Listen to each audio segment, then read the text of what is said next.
This is Sean's Corner, where all my ideas are anything but square.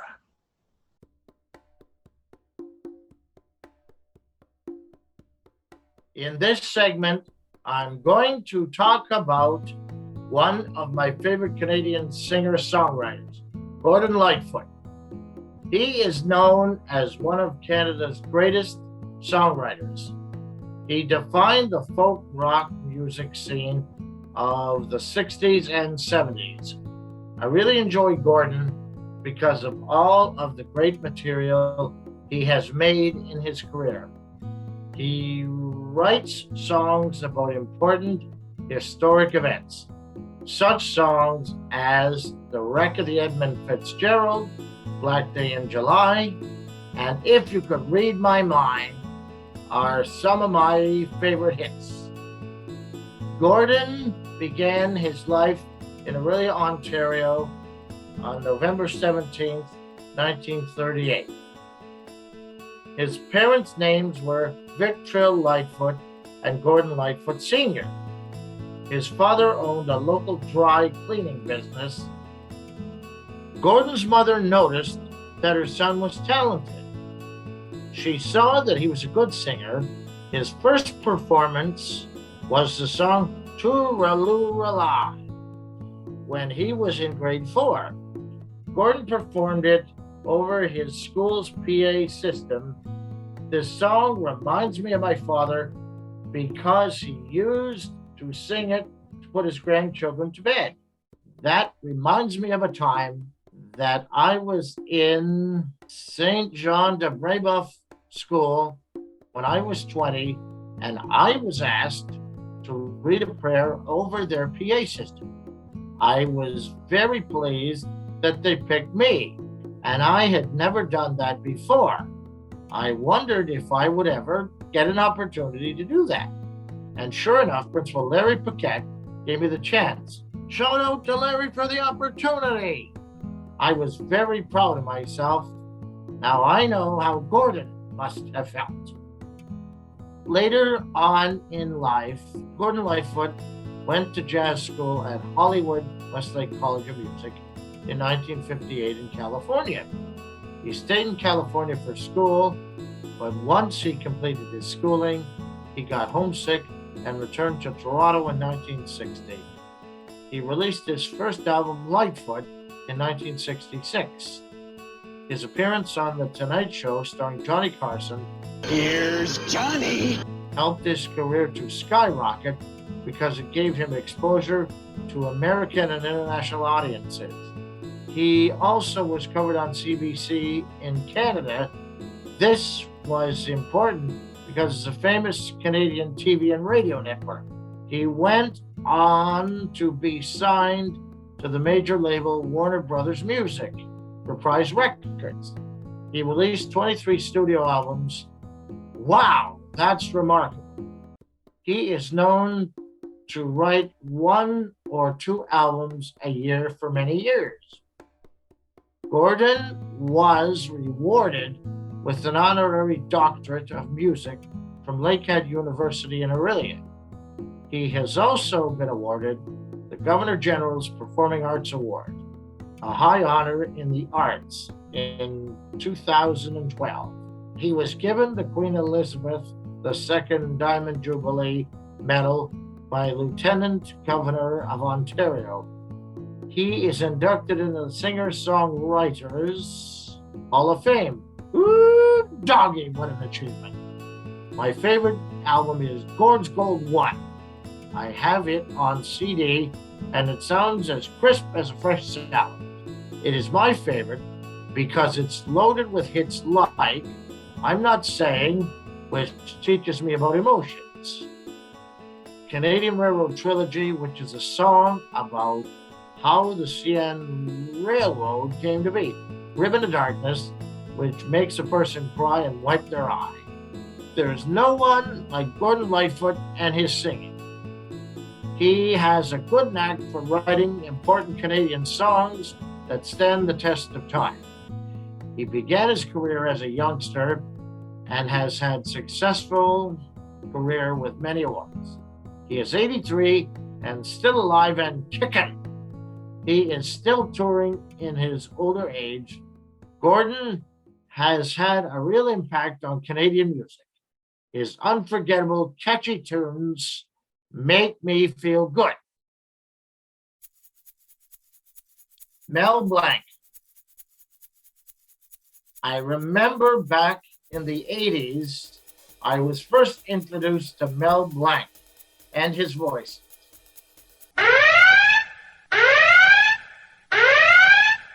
What a maroon. I don't think that boy's got all his marbles. Like beating a dead horse. He's got no get up and go. Ooh, I hate that rabbit. Miss Prissy, yes. That's all, folks. He is known as the voice of Bugs Bunny, Porky Pig, Yosemite Sam, Foghorn Leghorn, Barney Rubble, Marvin the Martian, Sylvester the Cat, and even Dino the Dinosaur. Mel was known as the man of 1,000 voices. I enjoyed listening to his voices as a child because they were unique. He really gave the characters life by giving them silly, riotous voices that caught people's attention. My favorite Looney Tunes skit is Greedy for Tweety. Sylvester the cat and the dog and Tweety are chasing each other in the road, and they all get their feet run over by a car. An ambulance brings all three of them to Granny's hospital for medical care. The dog and the cat play antics with each other. Sylvester ends up gobbling up Tweety, but not for long. Granny takes him into the emergency room and operates on him. Bad old putty tat, says Tweety. Mel Blanc was born in 1908 and died in 1989. He was born in San Francisco and moved to Portland, Oregon. He became interested in voices at the age of 10 and took it very seriously. He graduated high school in 1927 and made his acting debut on the KGW program, The Hoot Owls. I didn't know he had his own show, but it was called Cobwebs and Nuts. It was quite funny. Mel moved to Los Angeles in 1935 to join the Warner Brothers network, which he is well known for being a part of to this day. In 1961, Mel Blanc had a car accident on Sunset Boulevard in Los Angeles at one of the most creepy spots in all of America, Dead Man's Curve. The accident was intense because all the injuries he sustained. Some of these included broken ribs, a skull fracture, and broken legs. This left him in a coma for 2 weeks. Boy, would an injury like that ever be nasty. The doctor got Mel Blanc to respond by calling on some of the characters that he created. At his bedside, the doctor asked Mel, who was still in a coma, "Bugs, how are you doing today?" To which he replied, "What's up, Doc?" Amazed, the doctor then said, "Tweety, can you hear me?" To which Mel replied, I taught a putty tat." You might say that Bugs and Tweety Bird came out to save Mel Blanc that fateful January. Mel Blanc was very influenced by method acting. This was all about getting inside the heads of the characters that he created. For example, Mel Blanc went over to a pig farm to observe pigs in preparation for forming the voice Porky Pig. Another example of method acting approach is that when he was recording as Bugs, he would chew on carrots, then spit them out in order to speak clearly. Wow! What a commitment to the voice, I say! In closing, Mel Blanc was brilliant with all his voices. When I was a child, I always watched the Bugs Bunny and Tweety show, and I imitated all of my favorite characters. Mel had a big effect on cartoons because there was no one like him. His memorable characters were a laugh riot. The Bugs Bunny and Tweety show tops all of the modern cartoons of today. Mel's characters will live on for generations to come. As my dad would say, there was nothing like the Bugs Bunny and Tweety show. He loved it.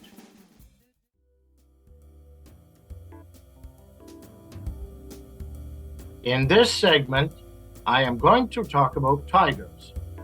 Tigers are in the big cat family, which makes them a mammal, just like us. They love their meat, so that makes them a carnivore. Some of the best-known tigers are the Cincinnati Bengals, Eye of the Tiger by Survivor, Daniel Tiger, and even Tony the Tiger, who you can find on the Frosted Flakes box. I like tigers because they're colorful and they are great. They have a loud roar and are outstanding hunters. I saw a video in science class that really interested me. The tiger has nobody after him because he is the big boss of the food chain. They are called apex predators. When tigers are hunting, they crouch down low and stay quiet as a mouse. They don't want to scare the prey away. When the time is right, the tiger will chase and pounce on their kill. You won't know a tiger is after you until it's too late. You are toast. Did you know that tigers are actually orange with black stripes? The purpose of the stripes on the tiger is to camouflage itself. Tigers are solitary, so they are always by themselves, so they need to make sure they hide from their prey. Why is a tiger orange? That does seem very helpful in the jungle. A tiger's prey has limited color range in their vision. An orange tiger actually looks green to them. Being seen as green would be important in the jungle. I love a tiger's roar because of its volume. You can hear a roar up to 5 miles away. That's louder than a motorcycle. The roar is important because it warns other tigers of danger. It's also a show of power to other tiger. Unfortunately, the tiger's numbers are disappearing all over the world. They are considered an endangered for a few reasons. Poaching is a leading reason, with the industry making $20 billion a year in illegal trade of tiger body parts. People think that the body parts can be used in medicine and tiger bone wine. You can find wild tigers in Russia, Siberia, North Korea, China, India, and Southwest Asia, and Sumatra. You can also find tigers in a zoo if you can't get time off for a vacation. Fun fact, I have used Tiger Balm before when I had unwanted pain. It nailed the pain perfectly. Tiger Balm has no tiger parts in it. Don't be fooled. Tigers also have webbed feet. Why, you may ask? To help them swim. Most cats hate water, but tigers love it. In closing, I say tigers are a fascinating animal. They are great swimmers, great hunters, loud roarers, and amazing at camouflage. They are a bad pet because of their sharp claws and teeth that can maul you. I would recommend to stay as far away from a tiger as best you can. They are dangerous.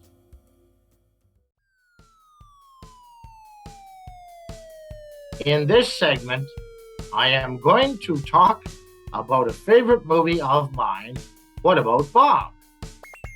One day, I was at the GBF in Grimsby. My dad was looking at the videos, and he tapped me on the shoulder and said, "Look what I found.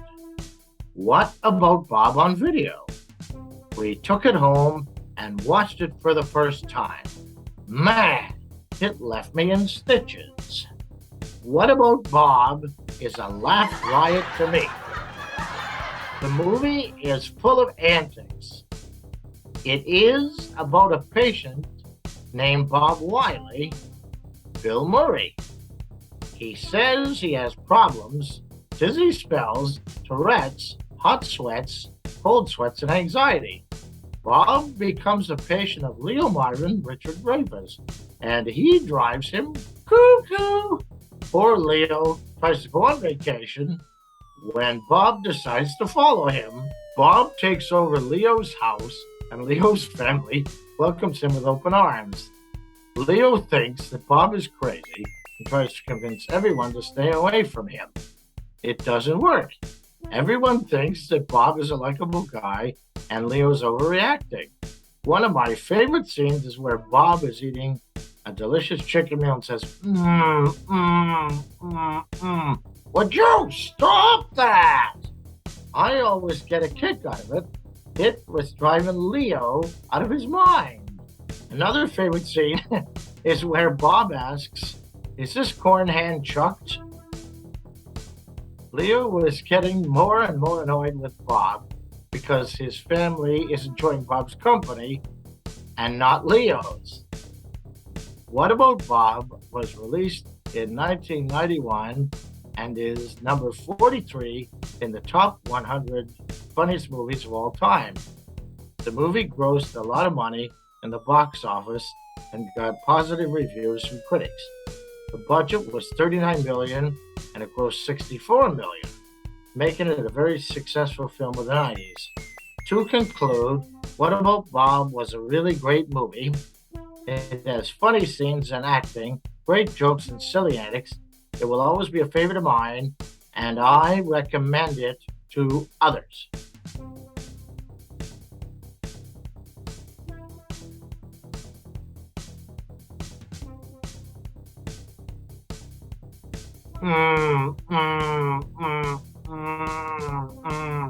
Would you stop that? What other scenes did crack you up on that one? Roses are red, violets are blue. I'm a schizophrenic, and so am I. So what does this remind you of? Sex. What's this remind you of? Sex. What's this remind you of? Sex. You're obsessed with sex, you know? Yeah, but you're the one drawing all the dirty pictures.